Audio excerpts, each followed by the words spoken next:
All right, I wanted to work through the first problem out of the section 9, section 9.1, where we're integrating to find the centroid.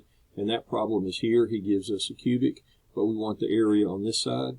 And the first decision that you want to make is, do you want to use a vertical element or a horizontal element? They'll both have their pros and cons. This one will be easier to set up. I think the integration may be a little harder. That one will be a little harder to set up. We'll see how that goes. We'll do them both.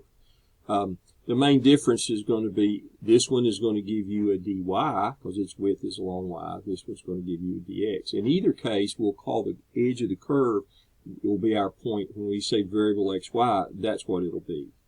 It'll be variable xy.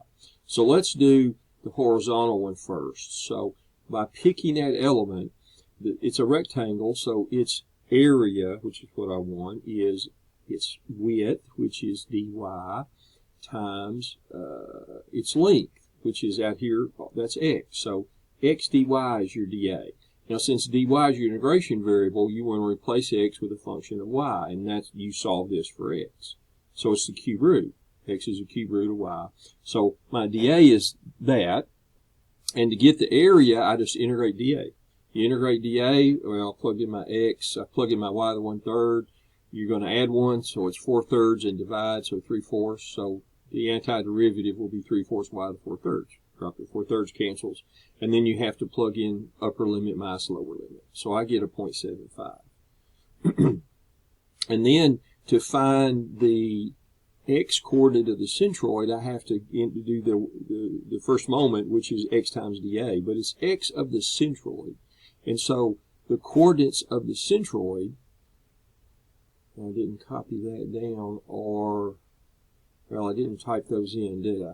Yeah, here they are. Here, the x of the element. The xl is the x coordinate of the centroid. The centroid's in the middle of a rectangle. And so the x coordinate is just halfway out is x over 2, whereas the y coordinate of that point is just going to be y. They're all at the same y. So therefore, I'm going to plug in x over 2.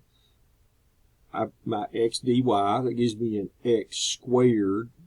X is 1/3, so this y to the 2/3. So we got 1/2 y to 2/3. Again, when you do the antiderivative, you're going to add 1, so that gives you a 5/3, and divide by it, so a 3/5. So multiply it out, you get a 3/10, and then go from upper limit to lower limit. So I get a 0.3. Therefore, the x coordinate of the centroid is that 0.3 over that area, which gives me a 0.4. To do the y coordinate, I have to integrate y element dA. Well, the y coordinate of the element was just y, because everything on that element has the same y, infinitely thin. And so our dA is y to 1/3 y. We got another y that gives us 4/3, just a polynomial integral, power law, you add 1, so 4 and 3, 7. So 3/7 of 7/3, and that's called QX. So I went ahead and wrote that there.